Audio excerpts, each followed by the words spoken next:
Hello guys and welcome to today's Los Blancos podcast, which is an extra podcast in addition to the one we got on Saturday. Obviously you're still going to get the one on Sunday and that's not going to change, but today we're going to be talking about Rangers and the match against Rangers. And I just want to say a special thank you to Sean for joining me today. Obviously not on his schedule as normal, but thank you as always. His link will be down in the description. Go drop him a follow. He posts daily Real Madrid content and it's some of the best on Instagram. So go drop him a follow and let's get right into it. Okay, for this only section today, we'll be talking about the Rangers match. Now, we'll go through all of the players individually and we'll see where we can improve and where we went wrong and where it did go right against Rangers. So we'll start in goal, and it was Andrew Lunin in goal. Courtois obviously was on holiday. He's come back yesterday, I believe. So he was on holiday for this match. And basically, I think Lunin was absolutely fantastic. Man of the match for Real Madrid. And he made some great saves. I think it was 7 saves in the end. And he kept us in the game, really, because Rangers would have scored like 5 or 6. What do you think about Andrew Lunin? Yeah, of course. He had maybe the game that we know that he's capable of. We basically only seen him in training, so it's good that he got 3 games under his belt. Pre-season 3 full games, I should say, because Alon Shelley did not substitute him. So I think he had he got 3 full games, so 2 games against Vallecano, and the other side I can't remember. Now he played. Yes, and now he played against Rangers. So it's good that he's getting minutes under his belt, So he seems more confident than last season when he played in the Copa. So he played well. I'm not just talking about the saves. He's good with the ball at his feet. He is so dominant in the air. It's such a confident display. I'm happy to see him get more minutes this season. Even if it's an odd league game. I'm sure that we can trust him. Because it's such an assuring display. So it's going to fill me with confidence. But I always maintain the fact that he should go out on loan and start somewhere else. But we have to be careful where we send him. But he had such a good game. Yeah, I think he's quite unlucky to catch Courtois in his prime. When Courtois was 27, 28. It's really difficult because goalkeepers take a little bit longer with their careers. They take a little bit longer to get going, and they take a little bit longer to retire and start declining in form and ability. And that at this point, Courtois is 28, I believe, and Andrew Lunin's not going to have a chance really the whole time Courtois is here. Courtois isn't going to give him a chance. Lunin has to go out on loan. I just don't think. I don't think Lunin going out on loan for 6 years is plausible. Like in previous years, we've had this situation where we sold a player and put a buyback clause in him. I think that is the best situation because we can't. It's not plausible to send a player out on loan for 6 loans unless you are Chelsea. It's just not. It's not. I don't think it's right, and I don't think it's going to work particularly well. So I think if we sell him, not this year, maybe in a couple of years, 2-3 years down the line, I think if we sell him off to a mid-table La Liga club, put a buyback clause on him, eventually we're going to need Lunin because Courtois is not going to go on forever, that's for sure. And eventually Lunin can definitely, you saw that with the performance yesterday, can definitely become the starting goalkeeper for Real Madrid. He looks like he's going to be a cup goalkeeper and the backup goalkeeper for next season. But I really hope he goes out on loan because, who would you sign as like a backup? Because I heard it like a couple of weeks ago when we were talking about sensible transfers we would make. You talked about Paulo Gazzaniga. But are there any others you would think about? Yeah, of course. PSG just signed Donnarumma, so that means Keylor Navas and Donnarumma might be the 2 main goalkeepers. So I'll go after Sergio Rico, as a backup goalkeeper because he won't get much game time. So he'd be a good backup goalkeeper for us. Sergio Rico, he's obviously experienced in La Liga from his time at Sevilla, and he was very good at Sevilla, which is something that might surprise people. I thought he was fantastic for Sevilla, to be honest. I didn't get why they sold him in the end, but obviously he's an experienced La Liga goalkeeper, and if we use him as a backup, he showed at PSG he can be a sensible backup, and I think PSG aren't going to need him next year, and that could be quite plausible for us to just bring in Sergio Rico for a season or two while Lunan gets some experience elsewhere. I thought about Salvatore Sirigu. I found out the other day that he was out of contract from Torino, and that's quite interesting, Sirigu, because obviously quite a few years at PSG, as the starting goalkeeper for PSG, and now obviously went to Torino, and he was a great goalkeeper for Torino. He's obviously 34.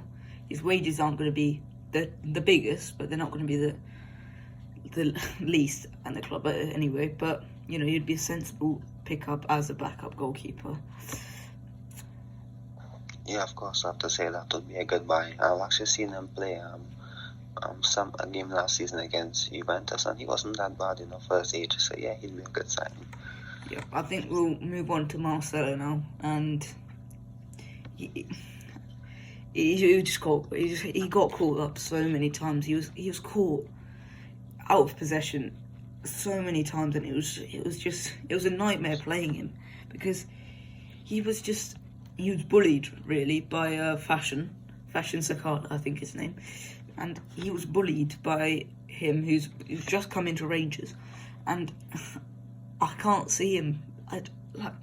We thought like, oh, he's the captain now, he's going to take more responsibility and he's going to get fitter. It just didn't look like it, and I think after looking at previous seasons where he's been so out of shape, out of fitness, I think we can draw a line on it now. I think really Marcelo's done at the top level, to be honest, and it's sad to say because Marcelo's been fantastic for so many years for us, but I think he's done at this point. There's no way we can count on him in La Liga against really easy opposition when he can't deal with a guy, Fashion Sakala.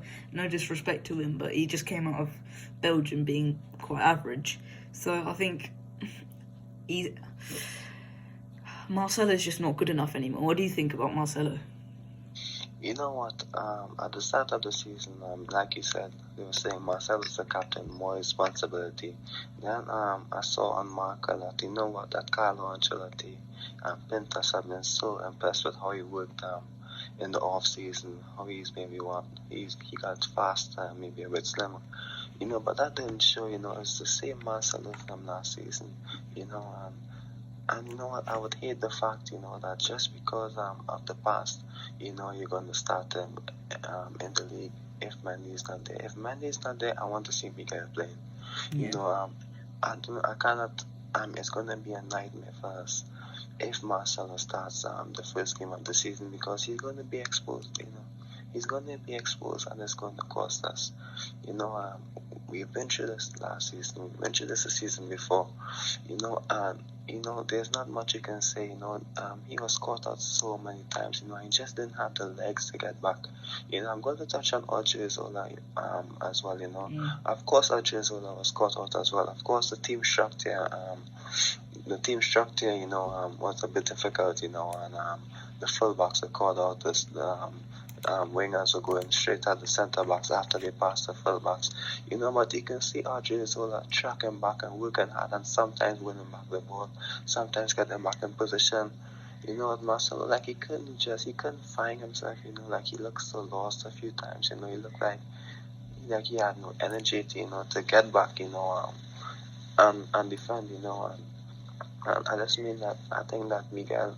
I know that I'm touching on Miguel as well, but when Miguel came on, you can see that Miguel played like 2016, 2017 Marcelo, just going straight up the pitch, taking on fullbacks with the ball. And Miguel, his drives are so amazing, his penetrating hands are so good. He just has that energy. I know that maybe came on in the second half, but he was so good. Miguel has to start. He looked like 2 times better. Marcelo, I like Marcelo. He's been so good for us, but I mean, this cannot be sustained, you know, or it's going to cost us. And you have, as a coach, you have to make those decisions. You know, I made a post a few days back stating that, you know, yes, Marcelo, if he has a chance and he does well, good, but he's not doing well. So you have to make a decision and play Miguel. Yeah, I think with Marcelo in the past, I think this is a point well made by many people over the years. His defensive ability was covered up by his offensive ability, and at this point, I think this is pretty harsh to say after one pre-season game, but realistically, Miguel showed more going forward in the very little time he had than Marcelo did in the time he had. So I just what I'm trying to say is Marcelo's offensive ability is diminishing as well as his defensive ability. And if he doesn't have the offensive ability, what does he have as a left back? It's quite concerning, really. I mean, Miguel obviously played very well, hit the post, and I think that was quite promising from him. And obviously Mendy's going to be injured for the start of the season, I believe. So we're going to have to count one of these two, or Alaba, if whatever position. Yeah, of course. And the thing is, you know, I'm actually quite confident about the left back position because Miguel did so well. So I would love to see if Miguel starts the season. I'm not going to be scared if Miguel starts the season because he ended the season well in La Liga. So yeah, I'll be happy. I think like in Miguel, last season there was still few worries within. Obviously, it was a small sample size, so you know you couldn't take too much from it. But I think at this point, I think it's wrapped up. Miguel is better than. Yeah, it's a small sample size, but he's been better than Marcelo. Yeah, Miguel is better than Marcelo. That's the truth at this point. Miguel is better than. I would hate the fact that if we loan him out and say, no, let's have faith in Marcelo this season. No, keep Miguel and let Marcelo maybe play in the cup or maybe come on when it's 10 minutes ago and, you know, try to get the best, try to get 10 minutes out of himself when you're wrestling Miguel or you're wrestling Mendy. You know, Marcelo's not a starter. Give him the last 20 minutes when we're winning a game. If we're chasing a game, give him the last 20 minutes. He might be fresh, he might do well. You know, but come on, I mean, he can't play for 90 minutes. It doesn't even look like he can play 45, you know, so Miguel has to start the season for me. Yep. Okay, we're going to move on to the two centre-backs together because I think the point stands for both of them. They both looked really sloppy on the ball, and it just looks like they were really uncomfortable by the press from Rangers. And this isn't exactly Liverpool press where it's so organised and so devastating. It's Rangers. They're not fantastic players. I mean, it's Fashion and Ryan Kent really impressed me on Sunday, and I think they played really well. But I just, you know, those two together, they just don't fill me with confidence, especially Victor Chust. I think you can cover up Nacho with someone like Militao, but next to Victor Chust, I just don't think Victor Chust. I don't think is ready for Real Madrid at this point, and I think. Realistically, we look at our centre-back cover and we've got three solid centre-backs. And then after that, it really was scraping the barrel with Victor Chust, Vallejo and Mario Gila. Mario Gila, he might be good. We haven't seen that at the top level. You know, he made a late cameo for us. But in the end, I just don't think... I'm not sure about Mario Gila because we haven't seen any of him. And... with Vallejo, we've seen he's failed at the top level so many times. So if we get a few injuries, we are done. If Nacho gets a red card like he did today, we are really scraping the barrel. And this is why I think another centre back has to be signed. Obviously, Varane's departure was confirmed yesterday, and yeah, that's really devastating news. And we're not going to sign anyone, as well as Jules Koundé reportedly in advanced talks with Chelsea. So that's more really bad news. So next season when we look to sign a centre-back, if we look to sign a centre-back, there's going to be realistically only Pau Torres available. So I think the centre-back situation is quite worrying. What do you think? Yeah, of course, you know, I was thinking that as well, you know, if there's an injury crisis like last season, I mean, I don't think that we can even sustain the performances we had when we had Militao and Nacho. That's a good thing, when Sergio and fell us out last year, we had Militao and Nacho to cover us and they did so well. This season, so if there's anything, I just that's not good. That's going to be a big issue. I'm so worried about it because, Tuesday, he looked so nervous yesterday. I know it's the first game, but it's not the first game. They played 2 games before. I mean, they should have been a little bit more sharper. I think Nacho is a player. He's going to play well alongside Militao, alongside Varane, Sergio Ramos. But if you ask him to be a leader in the defense, I don't think he's going to fully step up to the occasion. I think, or be that dominant centre back. I think we need a new centre back. There's Rudiger available. If we try to pressure him, because of course he has 1 year left on his contract, maybe Chelsea negotiate him to have him renew that. I think he might be more aware of the situation there more than me. I mean, there are other cheap centre backs. There's maybe Inigo Martinez, who's experienced in La Liga. Yeah. I mean, there's also Matthias Ginter. I think German outlets show that we were interested in him, and he's not that expensive, So, I mean, if you're going to say, no, let's save money for Kylian Mbappe, I said this in one of a previous post I made on the Madrid Insider page. If you keep selling players, if you keep selling players to fund Mbappe, and then after it's affecting you, and it's affecting you now, then why you keep doing it? You sold Hakimi for 40 million. Yes, you're getting 40 million in the bank, but our right side was affected so bad. Hakimi could have been that extra piece we needed to win the league. Mm-hmm. So you're going to sell Varane and say, I'm not going to buy another centre back because we need money for Mbappe. But are you going to risk coming third in the league or being knocked out in the quarterfinals in the Champions League just because you failed to spend that 30 million on, not an expensive centre back? We know we can buy an expensive centre back, but why not just sign a centre back who's been there, who's been there and done it? He doesn't have to do it on a top level, but he's done it in La Liga, sign like Inigo Martinez. I'm sure if you tell Chelsea, I'm going to give you 25 million to 38 for Rudiger, he has 1 year left on his contract, they're going to accept because they have defenders, So I mean, are we going to risk the league or the Champions League or progression from the team because we are failing to sign a centre back? Because if we fail, I don't see any way Carlo Ancelotti stay next season. And Carlo, I don't think he can be blamed with the options he have. Of course he has to make it work. Otherwise, it's curtains. But I mean, I think we are walking on such a slim line here. Yeah, I mean, it's gonna be. I think it's gonna cost us next season.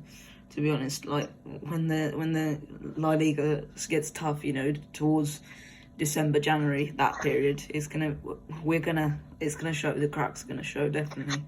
So I think if we don't sign a centre back, there are still rumours of Chiellini and others, but realistically that's not going to happen.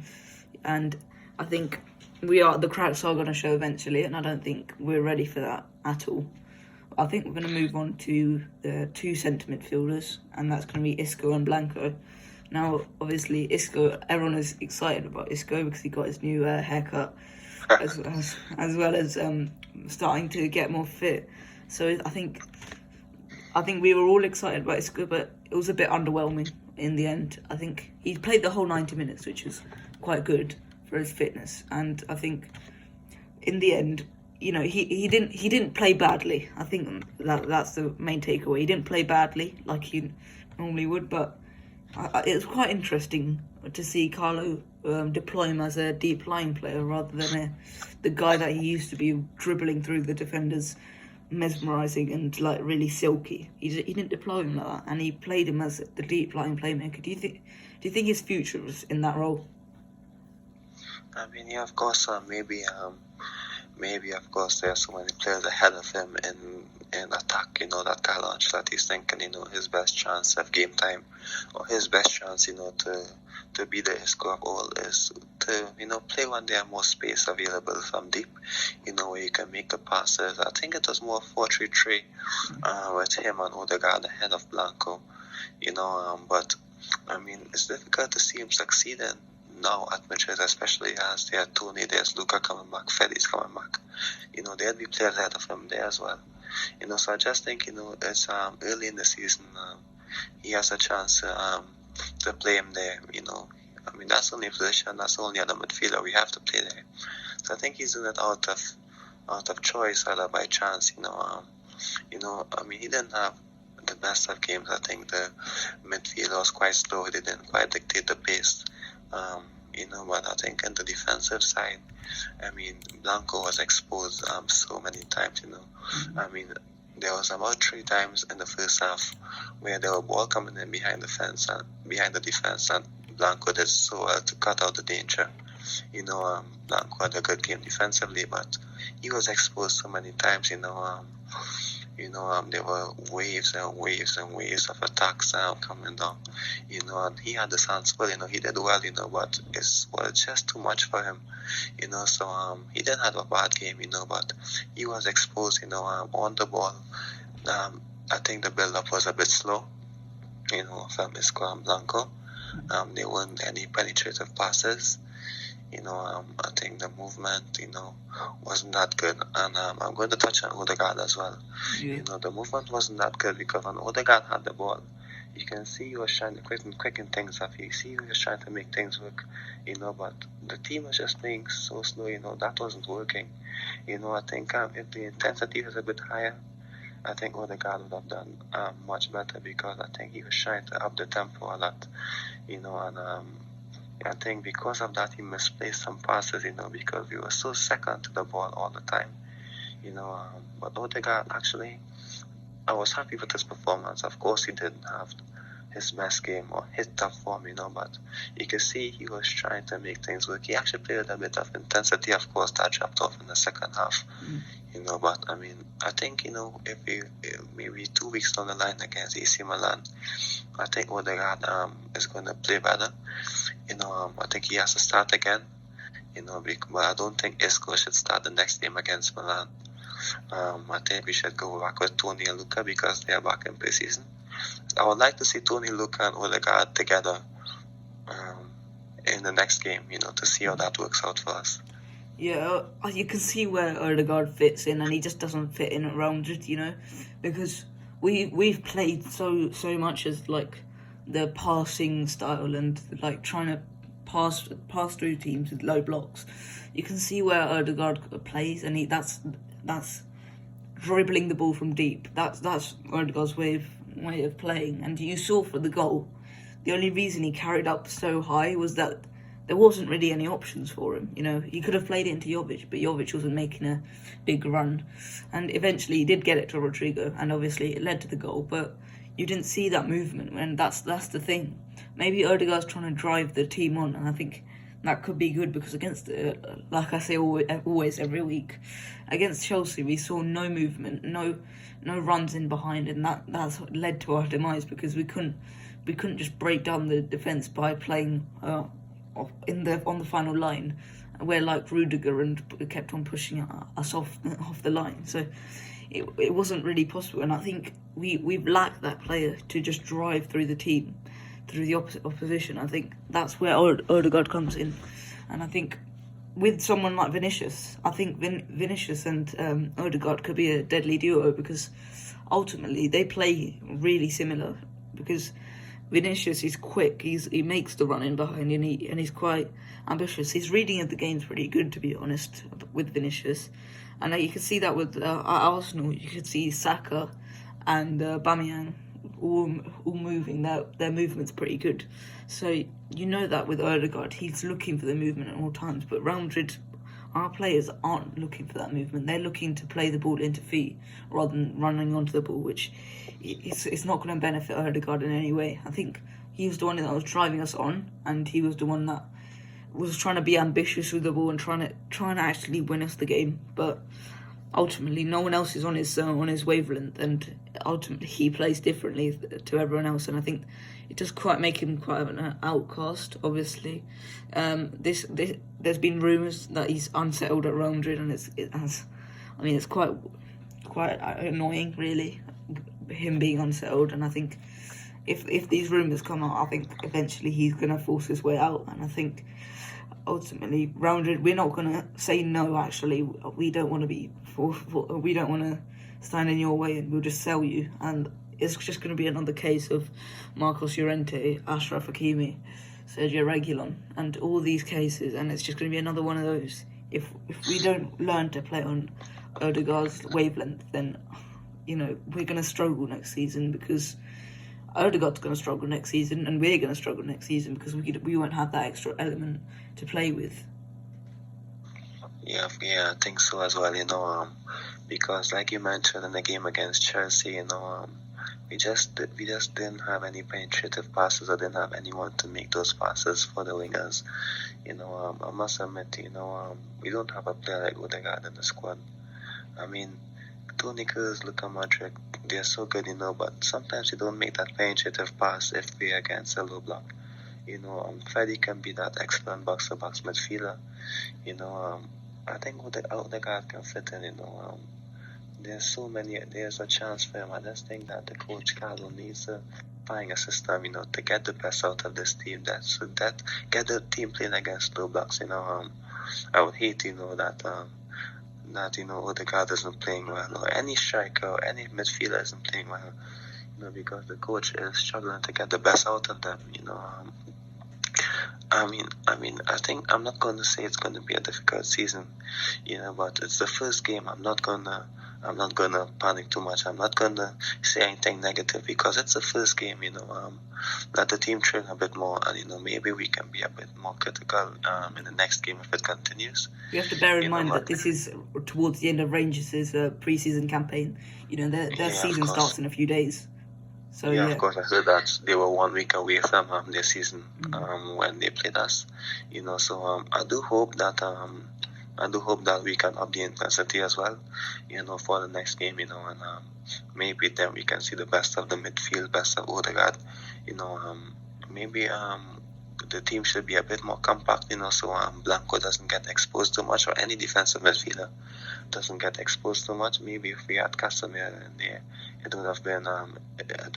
would not have been the same. We might have played a bit better, But I mean, the defense was a bit exposed. Blanco was a bit exposed. He did well, but he was a bit exposed. So maybe we can be a bit more compact, in terms of defending, when we lose the ball. But Rangers are ahead of us in physically and, of course, in their tactics as well. So we have to take our time, and analyze this and push forward. Let's not hit the panic button yet. But we honestly need to up the intensity. Yeah, okay. I would like to move on to Sergio Arribas, who came on in the second half. So just after the second half for Luka Jovic. We'll move on later to Jovic anyway. Arribas obviously showing great promise in Castilla, one of our best talents to come from Castilla in quite a few years. Since Achraf, I think he's probably the best that's come out in recent years. So I think we have to manage Arribas right. I think his dribbling and his intelligence on the ball is quite exciting, and I think he got into nice positions. He got that header off, which was really close. I think maybe he should have done better with that, but obviously it's not his ideal position, headering in the box. I think that if that was Jovic, I think that would have been a bit more useful. But in the end, Sergio Arribas proved quite promising, and I think he is quite an exciting talent to have in our Castilla. I think ultimately this season he's not going to get too many opportunities, especially with our midfield being stacked. But I think if Arribas can start to get a few minutes here and here, I think Arribas can be quite an important asset this season. If it does come down to bare bones, I think Arribas is not a bad option. What do you think about Arribas? Yeah, but of course not in a striking position. Of course, that's not his position. He was isolated. And I'm not too sure if he played there before for Castilla, but I don't think he did. Yeah, because of Hugo Doro. Okay, nice. Okay, but of course, he's a good player. He can impact the game well from a deeper position. In the striking position, that's a bit difficult for him. I can't see him. I can't see him playing there or succeeding there. because of course his physical stature. He did well to get that header on. He's a bit short as well, so he did well, to get that header, but I mean, I think we played him there because I don't think we had any other choice unless we put Rodrigo there. But however, then Arribas is more a right-sided player, so I think that was the only option we had, so I can't blame Carlo for that, but I mean, we didn't get to see the best out of him because it's a striking position, we didn't have many touches of the ball. He was a bit isolated as well, so I mean, maybe if we play him a bit deeper, he can have a bigger impact, but I mean, I can't judge him too much off of this performance. Yeah, okay. We'll move on to Rodrigo and Lucas Vazquez. Now, Rodrigo obviously got the goal and he was quite crisp and he didn't make too much movement, which is quite annoying. Obviously, we made the point about Odegaard earlier about players not making the movement for him, but Odegaard obviously, not Odegaard, Rodrigo, he was quite invisible for the most part, apart from the goal and a few other decent dribbling opportunities for him. He was really isolated from the game, which is not quite it's quite unusual. On the other side, Lucas Vazquez was trying to get into the game, but he just didn't have that connection with Odriozola. So I think Rodrigo was quite isolated, and I think he didn't get into the rhythm of the game very much, apart from the goal. And I think that really didn't help us. And yeah, I mean, of course, I have to say point there because it's not that he had a bad game. Of course, he had a decent game. I have so many news pages or many pages out there saying that he had one of the best games. But I think that those moments came far in between. There will be maybe 3 to 4 times, that maybe he looked dangerous. But I don't think he looked that dangerous, of course, dribbled decently, but it wasn't that he had such a good game, those moments of fun in between, he maybe had 2 in the first half, 1 for the goal, and you have to remember the goal was, I'm not going to say it was lucky, but, I mean, the ball did bubble off the defender onto him, but he did well to continue on, maybe he had another one in the second half, maybe he had some decent interchanges, as well. But it wasn't an amazing game, it was a decent outing, but it wasn't an amazing game, Yeah, I felt Rodrigo could have done more, really, because obviously Rangers is right back, what's his name, Tavernier, he's quite marauding and he gets forward a lot, so I think realistically he could have got in behind and he could have gotten the ball and he could have dribbled past Tavernier because he would have been upfield and he would have been really advanced forward. So I think Rodrigo just didn't get involved in the game enough. I think if he got involved in the game, I think we'd definitely cause problems for Rangers. I think Vazquez, most of our play was focused down the right and more to the right side. I think that was a problem because we know that Tavernier likes to bomb down the right, and I think that should have been known quite a lot because Tavernier is Rangers' talisman. He got something like 16 goals and 19 assists last season, which is something ridiculous like that. And I think we should have known coming into this game that's what they should play through, and that's where the space would be opening up. And I think it's not me being an absolute analyst. It's simple stuff, really. And I think we should have known that coming into this game. Yeah, of course. I just think that I have to say a point there as well. We didn't get much out of the wingers. I'm not too sure how Lucas is going to play as a winger. I think we might just put Rodrigo back there when the season starts and put Hazard or Vinicius on the left for being get an opportunity, But it's clear that the wingers struggle a bit. Rodrigo didn't struggle, but I mean, he didn't have his best of game, not a bad game. Decent show, but not a bad game, Lucas didn't quite get into the game. He didn't quite go at attacker and go at defenders, but that wasn't really his best traits. Of course, when he was younger, maybe 2016, he'd actually like go at left backs and just beat them 1v1 and send balls into the box. He didn't get the opportunity to maybe try that today. Of course, maybe he's been playing at fullback as of late. Maybe he can have an opportunity to play at fullback. Maybe fullback is his best position now as he's starting to get a bit older. But I mean, he should be doing better, of course. But I mean, it's difficult to fault them.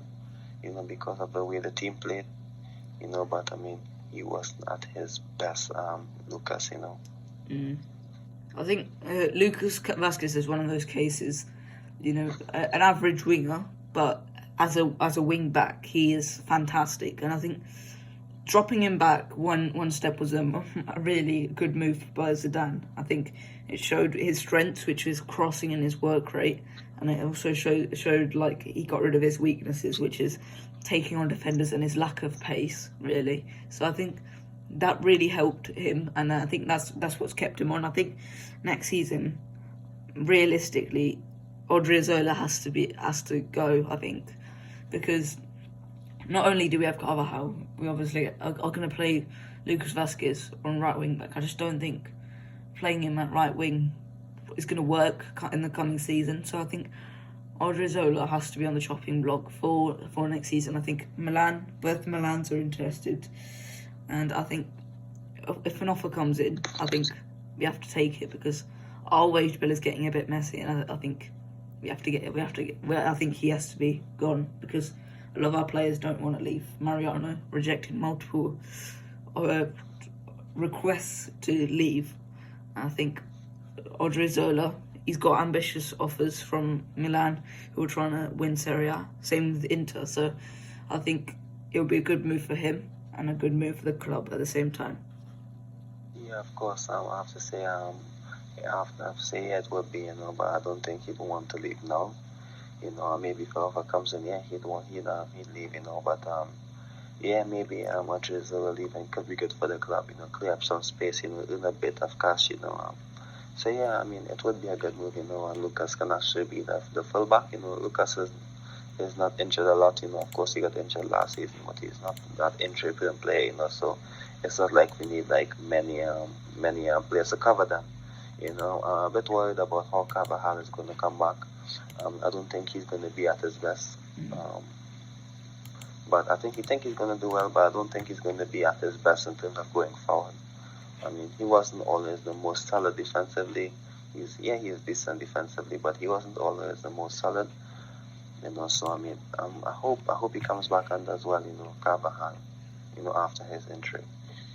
Okay, so we're going to move on to the final player, which is obviously Luka Jovic. Now, we can talk about Jovic, and now obviously your post, I've commented on it, and I talked about how our recruitment isn't good in these positions where we see where we need to improve.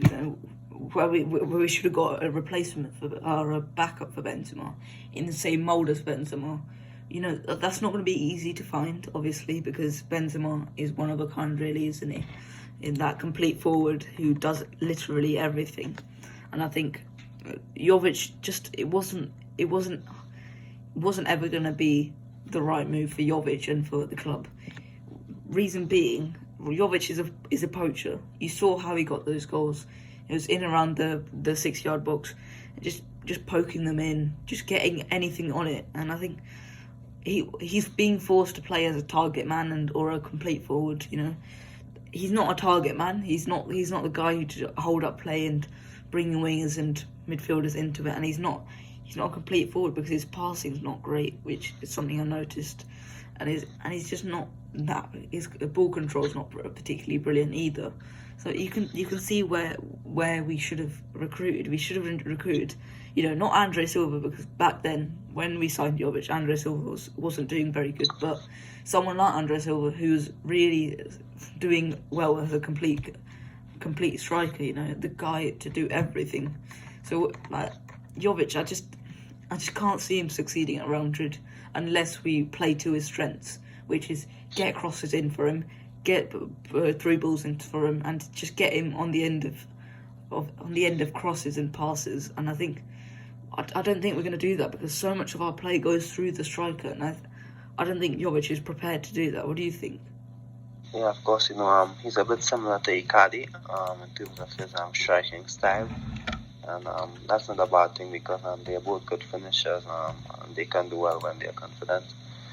But I also made a post on the Madrid Insider page after the game against Rangers. And I said that we don't have a system, for poachers. Like you just said, a lot of our play comes from the striker, and Benzema does so well at it. That's why, maybe Higuain was sold in 2013 because Benzema was so much better in everything else. That Benzema had to be the player for us. Had to be the striker for us. So Real Madrid, I don't think we have a system in place, where we can get the best out of a striker like Jovic or Icardi or any other striker that likes to hang about in the box, because when Jovic plays, we ask him, to drop deep, and link up play, and I've seen him trying to do it, but it's not as effective as Benzema, you can't expect him to do that, and be successful at it. You're signing a good striker, to play like one of the strikers that we have. If you're signing a striker, maybe you should have, maybe when Benzema's injured, you should, change it slightly, maybe play Rodrigo and Jovic up together, and let Rodrigo drop deep, or let Hazard be that second guy with Jovic, so Hazard can drop deep and Jovic can focus on being a goal scorer. I said that when with the introduction of Odegaard, then maybe if Odegaard plays, then maybe Jovic can get that opportunity to be that second striker, but we're using Odegaard too deep. Maybe we can use Odegaard a bit higher up the pitch, so that Odegaard can be the guy to link the midfield to the attack, and then that can allow Benzema to, have less work as he ages a bit, and he's going to be going on international duty, so he's going to be a bit more tired, so of course you can't expect Benzema to be doing all that work, the older he gets, so a player like Odegaard would be so important, he can link the play and let our strikers focus on being goal scorers, that's a solution there, but I don't think we're finding any solutions, to get the best of Jovic, or Benzema when he gets older, because Benzema has doing so much work now. I don't think that can be sustained. Yes, he has such an amazing physique, and he's getting better the older he gets, similar to Lewandowski, But we need to find a solution when maybe Benzema isn't there to get the best of Jovic, because we know he can score goals from his time at Frankfurt. When he had a few chances last in the first season, he hit the bar. Most of them went in and they were offside. He can't find the back of the net, but of course we can't expect him to play like Benzema. That's where, like I said, Odegaard can be that guy, to link the midfield to the attack and let our strikers just focus on being goal scorers, because we didn't have that penetrative player to pick up spaces in between. Isco did, but he hasn't been doing that in a while, so that's why Benzema has become so important. So a player like Odegaard coming in can be so helpful to Benzema, so helpful to Jovic, and they can pick up the goals. What do you think about that? Yeah, obviously, or at Jovic, right? He went to Frankfurt earlier this season, last season, and he went in January, and he didn't do that well. He scored 4 goals, and he didn't really settle in again at Frankfurt. So I think the reason being is that he wasn't expected to be the poacher anymore. Suddenly he was expected to be Andre Silva. And Andre Silva, as I spoke of, he's a bit like Benzema, he does everything. And I think Jovic was expected to be a bit like Andre Silva, which he just isn't. That's not what he is. He's not the complete forward, and I think that's playing a guy next to him to just drop deep, pick the ball up, and just lay him off in the box just to give him a few shots. And I think that's the way to do it, really. There's no other way. Jovic is too old at this point. He's too old to adapt to us. We have to adapt to him. We have to play to his strengths, because if you want to change a player's role, you have to do it when he's 18, he's 16, 17, 18, 19, that age, teenager. When he's a teenager, you have to do it. You have to tell him this is how you're going to play, this is how you're going to do it, okay? But then he's 23. He's 23. He's just a bit too old now. You can't teach him to just be a complete forward at his age, because some key like movements, it might be past him at this point. When you're younger, you can quickly do that. You can quickly learn it. For example, if you teach him how to try and become more agile or more balanced, he's going to take him a bit longer than if he was 16 or 17, because the body changes when at this age. And I think after playing a few seasons of football, it's going to dramatically change. And I think that's what's happening to Jovic. And I don't think it's possible for him to change his role. So playing a guy off him, it has to be done. And I think that's the only way for it to be done, because, any other way, it's just... You can't get him to adapt at this point, and it's just pointless trying to as well. It's either sell him or play to his strengths, and it's a decision we have to make quickly, because we can't go all summer thinking, oh, we'll play Jovic, and then in the last week of the transfer window say, actually, we don't want him, we'll sell him to you. It's not going to be. It has to be done quickly now. Within the next few weeks, I think it has to be done. Make a decision on Jovic's future at Real Madrid. Yeah, of course, I have to say your point. There's not much I can add there's not much I can add, because I think you hit the nail on the head there. Play him and use him to his strengths. Otherwise, he's not going to do well. When he's not going to do well, he's going to be under pressure, and then there's going to come out with reports saying he's a flop, etc. He's not good. But we're not using him to his best qualities. So, yeah, you're on point. Play him to his best, or you just sell him and just end everything as well, because it's difficult for him. It's wasting time in his career as well. Maybe he could have been better elsewhere, scoring goals. So maybe the ideal solution for everyone, if we're not going to utilize them efficiently or effectively, I should say, just say, look, you're a good player, but you're not fitting into what the coach is doing or what the team is doing, so we think that we're going to sell you. And he wants to play. He's young and he seems like he wants game time. That's why he left on loan last year. He's not like Mariano, where he's going to stick in a team where he's not going to play. Jovic wants to succeed. And that's what I like about him. You can see that he works hard. And I hope that he goes on to have a good career. But it's difficult to see that at Madrid. And I hope that the club makes a smart decision in terms of transfers in the future. Yeah, okay. I think that will be the end of today's podcast. Have you got anything else to add? No, of course, in the game, it's the first game against a high opposition. Of course, the intensity will be a bit slow, It's not much you can analyze from the first game, Let's wait till the Milan game, to make a proper assessment, So let's not just hit the panic buttons as yet. Yes, maybe we might need a new defender. Of course, I'm not going to change my stance on that. Of course, a Jovic point, we've spoken about the guy. I think we touched on everything, but we can't go into depth, of course. It's just the first game against a tough opposition, So let's see how it goes in the next game, But I think that's it. Yeah, okay. I think that's the end of the podcast. Thank you guys for joining me, and thank you for always... this is not, obviously in the schedule. We normally do it on Sunday, but thanks for joining me today, as always. Yeah, I think that's it. Thank you guys for joining me, and I'll see you on Sunday. Goodbye.